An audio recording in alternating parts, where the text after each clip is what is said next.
Pooja, hello, my name is Gabriel Watts. Sanjay Bose. Anil Kumar Saini. जी, film के बारे में जानना चाहूँगी, किस तरीके की फिल्म होने वाली है? ये फिल्म टोटली बेस्ड है नशे के ऊपर। जैसे कि क्या होता है कि जो हमारा यूथ है कॉलेज में जब जाता है अपनी एजुकेशन के लिए और एक ड्रीम लेके जाता है कि मुझे आगे जाके ये मेरा मतलब विज़न है कि मुझे इंजीनियर बनना है या मतलब डॉक्टर बनना है। लेकिन धीरे धीरे ज़्यादातर लोग नहीं, लेकिन बहुत लोग फिर भी किसी न किसी वजह से नशे में इन्वॉल्व हो जाते हैं। और उसका रीज़न भी कुछ और ही होता है। जैसे कि क्या होता है, फैमिली को टाइम नहीं दे पा, फैमिली उनको टाइम नहीं दे पा रही, वो फैमिली को टाइम नहीं दे पा रहे हैं। ठीक है, तो उनका माइंड डाइवर्ट होता है उन लोगों के लिए जो उनके लिए टाइम दे रहे हैं। तो जो यूथ है, जो फिल्म का कैरेक्टर है, जो मेन कैरेक्टर है रजनीश, जिसके ऊपर फिल्म बेस्ड है, वो नशे में इन्वॉल्व होता है। धीरे धीरे करके वो बहुत ज़्यादा एडिक्टेड हो जाता है नशे को लेके। और फिर एक ऐसी स्टेज आ जाती है जहाँ पे उसको उसके घर वाले रिहैब सेंटर में भेज देते हैं। अब रिहैब सेंटर की एक अलग स्टोरी होती है। पिछले साल करीब 450 रिहैब सेंटर दिल्ली गवर्नमेंट ने और उत्तर प्रदेश गवर्नमेंट ने बंद किए थे। क्यों? क्योंकि वहाँ पे जो पेशेंट हैं उनके साथ ना बहुत मिसबिहेव किया जाता था, उनको सेक्सुअली अब्यूज़ किया जाता था, उनको मेंटली टॉर्चर किया जाता था। और जो पेरेंट्स जो उनको वहाँ पे रखते थे ठीक होने के लिए, उनके इलाज के लिए, उनको थोड़ा बहुत गुमराह किया जाता था। इस वजह से बहुत सारे रिहैब सेंटर दिल्ली और यूपी में बंद किए गए थे। तो फिल्म जो है कॉलेज की स्टोरी के ऊपर बेस्ड है। एक कॉलेज की जो स्टोरी है जहाँ पे एक यूथ अपना ड्रीम लेके गया है, लेकिन वो डिस्ट्रैक्ट हो गया अपने ट्रैक से और उसको सुधारने के लिए नशा मुक्ति केंद्र में डाला गया है। अब वो जो उस करेक्टर की जो जर्नी है, जो उसके ना फेसिस हैं, एक ब्राइट स्टूडेंट जो अपने स्कूल का टॉपर है, अपने कॉलेज का टॉपर है, और फिर अपने सीनियर्स, अपने आसपास के लोगों के साथ इन्वॉल्व होके और वो अपने फ्यूचर को भूल कर एक नशे में इन्वॉल्व हो जाता है। तो ट्रैक उसी ट्रैक के ऊपर फिल्म पूरी बेस्ड है। तो ये इस टॉपिक पे फिल्म बनाने का कैसे आइडिया आया दिमाग में, या फिर कोई आपके पास प्रोजेक्ट लेके आया था? नहीं, कोई प्रोजेक्ट लेके मेरे पास नहीं आया था। एक्चुअली पिछले 5-6 साल से मैं काफ़ी ज़्यादा असिस्टेंट काम कर रहा हूँ। मैंने संजय लीला बंसाली जी के साथ असिस्टेंट काम किया है, मैंने शिवाय की है अजय देवगन साहब के साथ। ये कॉन्सेप्ट मेरे पास 2-3 साल पहले मैंने खुद क्रिएट किया था। और मैंने क्रिएट इसलिए किया था, मैं एक फ्रेंड से मिला था नशा मुक्ति केंद्र में दिल्ली में, जिसको मैं जानता था, वो मेरे कॉलेज का सीनियर था। स्टोरी का आइडिया मुझे वहाँ से आया था और फिर मुझे पता चला था कि ऐसा ऐसा होता है। तब मैंने कॉन्सेप्ट रेडी किया और मुझे लगा कि अभी 2-3 साल पहले मुझे लगा कि अभी टाइम नहीं है इसका, इस पर भी और काम करना चाहिए। फिर कंटिन्यूसली मैं 2-3 साल से इस प्रोजेक्ट पे काम कर रहा था, स्क्रीन प्ले, डायलॉग। और अब फाइनली जब सब चीज़ें रेडी हुई तब जाके मैंने सोचा फिल्म बनाते हैं इसके ऊपर। सर, आप दोनों से मेरा सवाल है कि आप दोनों कैसे इस फिल्म के साथ जुड़े हैं, इसके बारे में कुछ मैं म्यूज़िक डायरेक्टर हूँ म्यूज़िक से।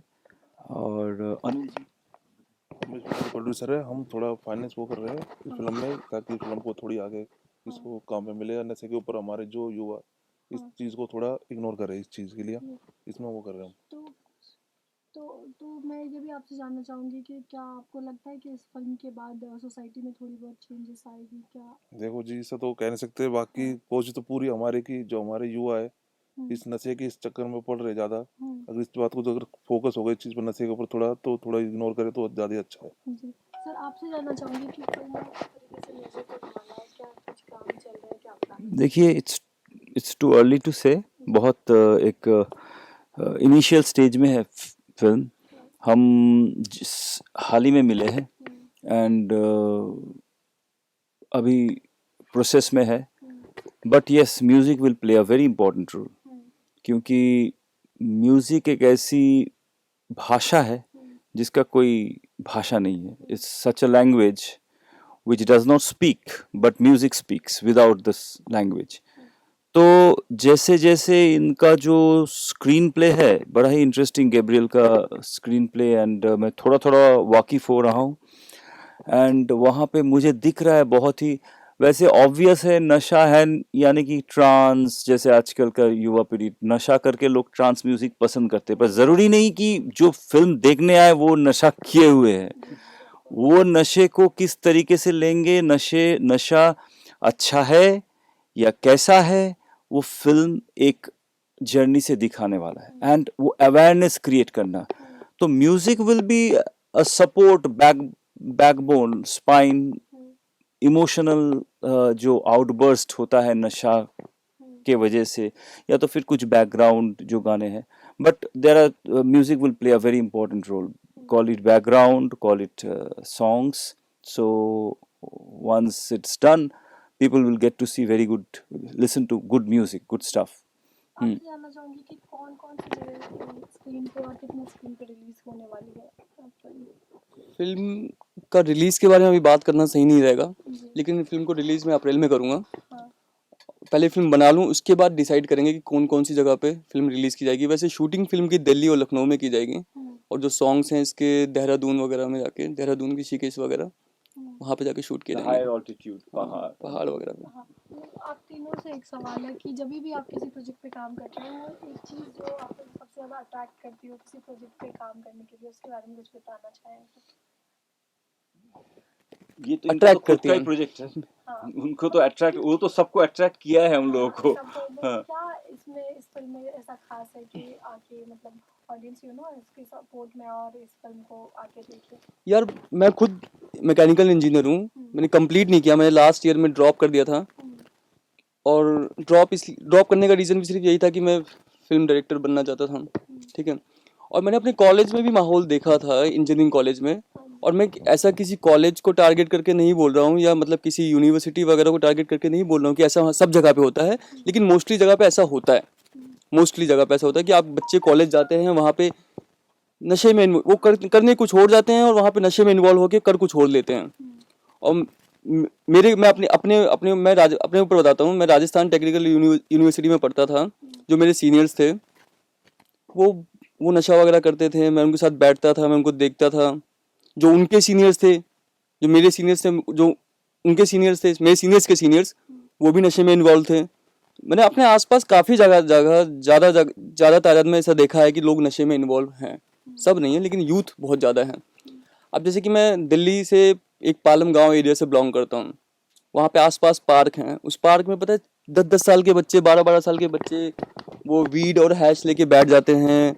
और जिन बच्चों को शायद 5th 6 क्लास में जो पढ़ते हैं बच्चे, जिनको मालूम नहीं है कि मतलब आगे करना क्या है, वो नशे में इन्वॉल्व हो रखे हैं, छोटे छोटे बच्चे.